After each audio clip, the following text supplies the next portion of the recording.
বিভিন্ন রোমাঞ্চকর ও শিহরণ জাগানো ভূতের গল্প শুনতে আজই সাবস্ক্রাইব করুন আমাদের এই ইউটিউব চ্যানেল রাতের হাতছানি।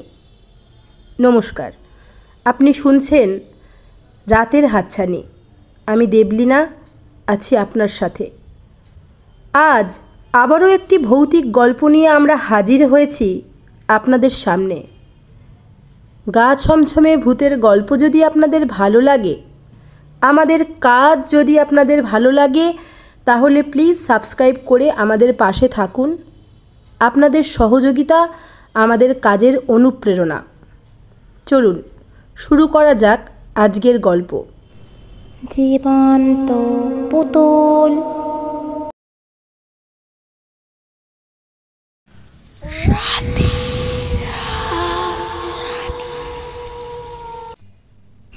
গ্রামের মানুষের চোখে ঘুম নেই। একটা অজানা আশঙ্কায় তারা সব সময় কাঁপছে।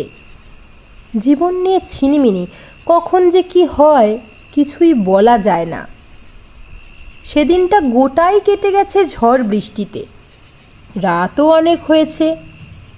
সোমার কাকু তার ঘরে বসে লেখাপড়া করছে। হঠাৎই তার মনে হলো সোমা যেখানে পুতুল রাখে সেখান থেকে কে যেন চলে গেল বারান্দার দিকে।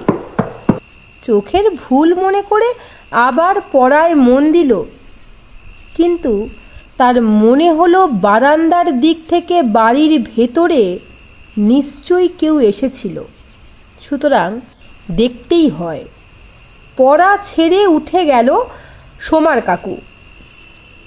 সেখানে কাউকে দেখতে না পেয়ে যখন ফিরে আসছে, তখন ওর নজরে এলো নদীর ধার দিয়ে এগিয়ে আসছে কয়েকটা মশালের আলো।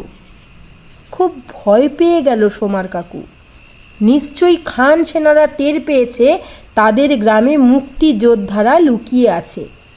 রাতের অন্ধকারে তাই তারা আসছে আক্রমণ করতে। মুহূর্ত মাত্র দেরি না করে সে ছুটে বেরিয়ে গেল বাড়ি থেকে। খবরটা গ্রামময় রটে গেল। সবাই তৈরি হয়ে নিল আক্রমণকারীদের রুখতে। ঘরের চালে, বাড়ির বারান্দায়, গাছের ওপর উঠে সকলেই সেই মশালের আলোগুলোকে দেখে নিয়ে সংকেত দিল। কিন্তু আলোগুলো যেদিক দিয়ে আসছিল সেদিক দিয়ে আর না এগিয়ে পেছন দিকে দৌড় দিল। দেখে সকলেই স্বস্তির নিঃশ্বাস ফেলল বটে, তবু তারা অপেক্ষা করতে লাগলো। কারণ অনেকে ভাবল এটা ওদের কোনো ফন্দি হতে পারে। বেশ কিছুক্ষণ অপেক্ষা করার পর যে যার ঘরে চলে গেল। ঝড় বৃষ্টি বন্ধ হয়ে গেছে। বারান্দার দিকের জানলা দুটো খুলে দিয়ে আলো নিভিয়ে শুতে যাবে ঠিক তখনই সোমার কাকু লক্ষ্য করল বারান্দায় নেমে কে যেন সোজা বাড়ির ভেতর চলে গেল। ব্যাপারটাকে গুরুত্ব না দিয়ে সোমার কাকু ঘুমিয়ে পড়ল। পরের দিন সকালে ঘুম থেকে উঠেই শুনল নদীর ধারে বেশ কিছু পোড়া মশাল আর দুটো লাশ পাওয়া গেছে। গলা টিপে তাদের মারা হয়েছে। স্বতন্ত্র গ্রামবাসীদের মনে প্রশ্ন জেগেছে, তারা কেউ নদীর ধারে যায়নি। খান সেনারাও আক্রমণ করেনি। তাহলে দুজন লোককে গলা টিপে মারল কে? প্রশ্নের উত্তর খুঁজতে সারা দিন কেটে গেল। সন্ধে হতে না হতেই খবর এলো আক্রমণকারীরা দলে আরও ভারী হয়ে আসছে দুজনের মৃত্যুর বদলা নিতে। আজ অন্য পথ দিয়ে তারা আসার সম্ভাবনা বেশি। যে কোনো সময় গ্রাম আক্রমণ করতে পারে। সমস্ত মানুষ শলা পরামর্শ করে মেয়েদেরও বঁটি কাটারি নিয়ে তৈরি থাকতে বলল। পুরুষরা সরকি, লাঠি, বল্লম নিয়ে বেরিয়ে পড়ল। সারা রাত তারা পালা করে পাহারা দিল, কিন্তু আক্রমণকারীদের পাত্তা নেই। দেখে শুনে গ্রামবাসীরা আরও শঙ্কিত হয়ে উঠল, কারণ তাদের কাছে সঠিক খবর ছিল যে আজ একটা হেস্তনেস্ত হবেই। তবে কি ওরা অন্য ফোন দিয়ে আসছে? রাত ফুরিয়ে সকাল হতেই জানা গেল বৌদিঘির পাড়ে 5-6টা লাশ পড়ে আছে। সকলে যত না অবাক হলো, তার চেয়ে ভয় পেল আরও বেশি। এবার আর তাদের রক্ষে নেই। খবর আসতেও দেরি হলো না। খান সেনারা দ্বিগুণ অস্ত্রশস্ত্র নিয়ে আসছে। ঠিক হলো সন্ধ্যের পরই বৃদ্ধ বৃদ্ধা, বাচ্চা ছেলে ও মেয়েদের গ্রাম থেকে সরিয়ে ফেলা হবে। সোজা পাঠিয়ে দেওয়া হবে পশ্চিমবঙ্গের হিলি সীমান্তে। সঙ্গে যাবে শক্ত সমর্থ কিছু যুবক। অমাবস্যার রাত, তাই জঙ্গলের মধ্যে অন্ধকার আরও বেশি। এগিয়ে চলেছে শঙ্কিত ভয়ার্ত মানুষগুলো। ভিটে মাটি ছেড়ে চলে আসার জন্যে সকলেরই চোখে জল। সশস্ত্র পুরুষরা পেছনে ও আগে। এই জঙ্গলের পথটাকে আগেও দেখে গেছে তারা। সেই চিহ্নিত করা পথ ধরেই এগিয়ে চলেছে ছোট্ট দলটা। মাঝে মাঝে খুবই সন্তর্পণে টর্চের আলো ফেলে ওরা পথের নিশানা ঠিক করে নিচ্ছে। সোমা কিন্তু তার প্রিয় ডল পুতুলকে আনতে ভোলেনি। এই পুতুল সোমার প্রাণ। ওর প্রাণের বন্ধু শাকিলা জলে ডুবে মারা যাওয়ার পর থেকে এই পুতুলটাকেই সোমা আঁকড়ে ধরেছে। এখন পুতুলই ওর বন্ধু, সেটা তার নিজের কাছে রেখেছে। পথে ময়নাঘাটের শ্মশান, মিয়া বিবির কবর, জবাইদিঘি ও পুটেকালীর মন্দির পড়বে। আর এই মন্দির থেকে মাইল 4 হাঁটতে পারলেই পশ্চিমবঙ্গের হিলি সীমান্ত। অনেকটা পথ পেরিয়ে প্রায় শ্মশানের কাছাকাছি পৌঁছে গোটা দলটা একটু বিশ্রাম নিতে বসল। সোমার কাকু পুতুলটাকে মাটিতে তার পাশেই নামিয়ে রাখল। তারপর একটুর জন্য সে অন্যমনস্ক হতেই হঠাৎ তার মনে হলো গা ঘেঁষে কেউ যেন উঠে চলে গেল সামনের দিকে। আলো জ্বালার উপায় নেই, তাই সে বসে রইল। বিশ্রামের পরে আবার হাঁটার পালা। উঠবার সময় কাকু পুতুলটাকে নিতে গিয়ে দেখল সেটা নেই। এবার আলো জ্বালতেই হলো, কিন্তু কোথাও পুতুলটাকে খুঁজে পাওয়া গেল না। পুতুলের দুঃখে সোমা চিৎকার করে কাঁদতেও পারল না, পাছে তার কান্না সীমান্ত রক্ষীদের কানে যায়। তার মা সোমার মুখটা চেপে ধরে অনেক কষ্টে সামলিয়ে ও বুঝিয়ে সকলের সঙ্গে এগিয়ে চলল। সোমা তার মায়ের কাঁধে মাথা রেখে সমানে ফুঁপিয়ে ফুঁপিয়ে কাঁদতে লাগল। সামনেই শ্মশান। জোনাকির আলোগুলো শুধু ছোটাছুটি করছে। হঠাৎই ওদের কানে এলো বাঁশঝাড়ের পাশ দিয়ে কারা যেন ওদেরই সঙ্গে হেঁটে চলেছে। ভয়ে সকলেই থমকে দাঁড়িয়ে পড়ল। তাহলে কি সীমান্তরক্ষী বাহিনী ওদের আশা টের পেয়েছে? নিঝুম নিস্তব্ধ রাত, কোথাও আর কোনো সাড়া নেই। কিন্তু অতগুলো আলো তাদের সামনে এলো কোথা থেকে? আলোগুলো যেন বাতাসে ভাসছে এবং নিভছে আর জ্বলছে। কর্কশ স্বরে একটা পেঁচা ডাকতে ডাকতে ওদের মাথার ওপর দিয়ে উড়ে চলে গেল। আলোগুলো কি কোনো জন্তু জানোয়ারের জ্বলন্ত চোখ? আচমকা একটা অট্ট হাসিতে সমস্ত জঙ্গলটা কেমন জীবন্ত হয়ে উঠল। ওদের মনে হলো চারধারেই যেন অট্ট হাসি আছড়ে পড়ছে।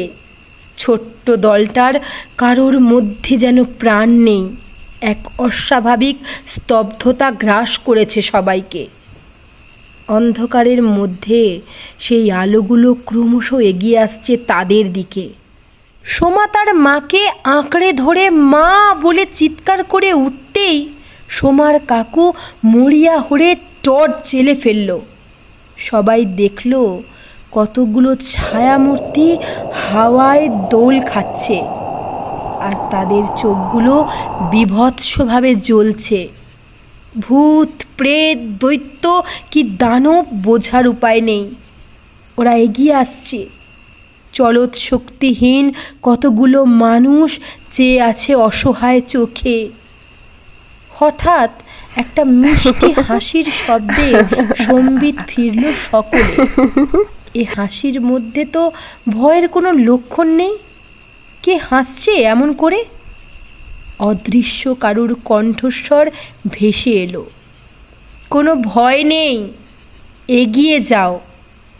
কতগুলো প্রেতাত্মা কিছুতেই তোমাদের জীবন্ত রাখবে না বলে ঠিক করেছিল, কিন্তু আমি তাদের আটকেছি। তোমরা এগিয়ে যাও। এ কি তবে ঈশ্বরের করুণা? সেই অদৃশ্য কণ্ঠস্বরকে প্রণাম জানিয়ে আবার শুরু হলো যাত্রা। দলের সকলেই খুব ভয় পেয়ে গেছে, একমাত্র হিরু আর সোমার কাকু ছাড়া। তারাই সাহস দিয়ে এগিয়ে নিয়ে চলেছে দলটাকে।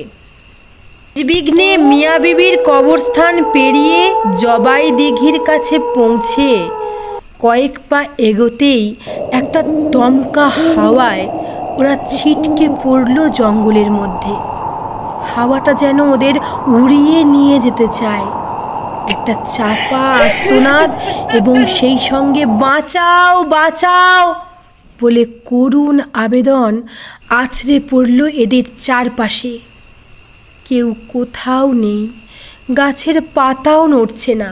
এ কি বিভীষিকা ঘিরে ফেললো আবার! তীক্ষ্ণ একটা চিৎকার, তারপর আবার সেই মিষ্টি গলা, ভয় নেই, এগিয়ে যাও। একদল খুনির প্রেতাত্মা নিজেদের যন্ত্রণায় কষ্ট পাচ্ছিল। তোমাদের দেখে ওরা ভেবেছিল তোমাদেরও নির্মমভাবে খুন করবে, ওদের দল বৃদ্ধির জন্য। আমি ওদের তাড়িয়ে দিয়েছি। ভয় নেই, এগিয়ে যাও, আমি তোমাদের সঙ্গে আছি। দৈব শক্তির আশ্বাসে আবার শুরু হলো এগিয়ে চলা। পুটে কালীর মন্দিরের কাছে পৌঁছতেই একদল শিয়াল চিৎকার করে ছুটে এলো এদের দিকে। টর্চের আলো ফেলতেই কোথায় হারিয়ে গেল তারা। ঠান্ডা বরফের মতো হাওয়ায় সকলেরই ভেতর পর্যন্ত কেঁপে উঠল। বারবার ভয় পেয়েও এইবার কিন্তু মরিয়া হয়ে উঠেছে দলটা। আবার জ্বলে উঠল টর্চের আলো, আর সেই আলোয় সবাই দেখল কয়েকটা ছায়া ছায়া কবন্ধ ওদের পথ আগলে দাঁড়িয়ে আছে। তারা কেউ চিৎকারও করছে না বা অট্ট হাসিও হাসছে না, শুধুমাত্র তাদের দিক থেকে ভেসে আসছে বরফের মতো ঠান্ডা হাওয়া। আবার সেই আগেকার হাসি, এবং হঠাৎই সেই কবন্ধগুলো যেন ছুটতে লাগলো। এরা বুঝল সেই দৈব শক্তির আগমন ঘটেছে।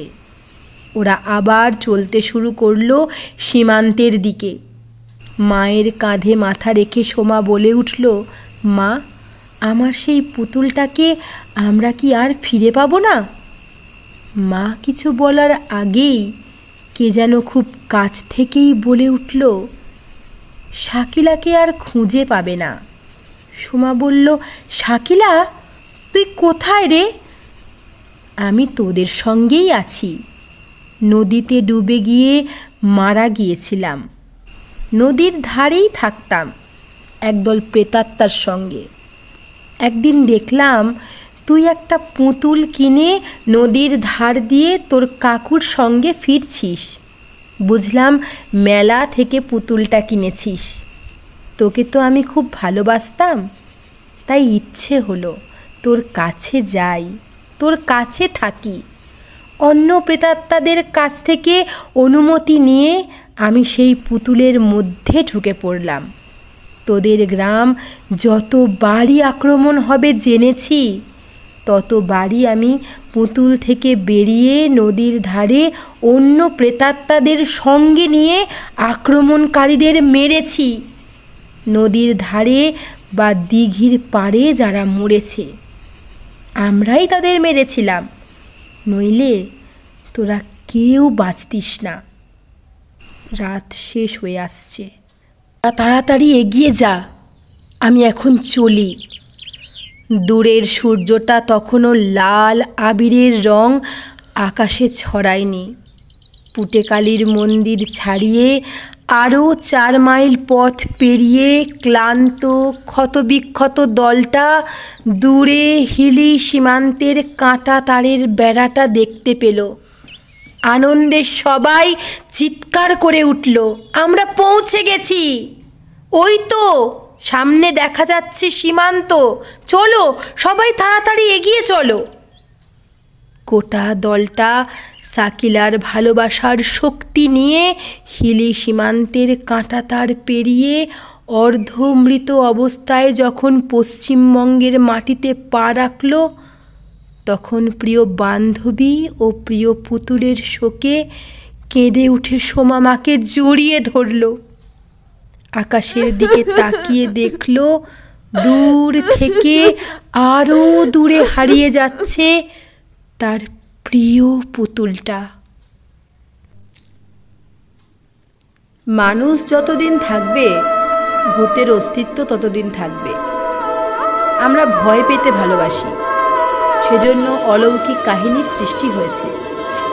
বিভিন্ন বই থেকে বিভিন্ন লেখকের ভৌতিক গল্পগুলিকে বাছাই করে আমরা আমাদের চ্যানেলে তুলে ধরছি। বিভিন্ন গল্পের কাহিনী ছোট এবং বড়দের মন কেড়ে নেওয়ার মতো। সকলের মুখে হাসি ফোটাতে পারলেই আমাদের এই চেষ্টা সার্থক হবে।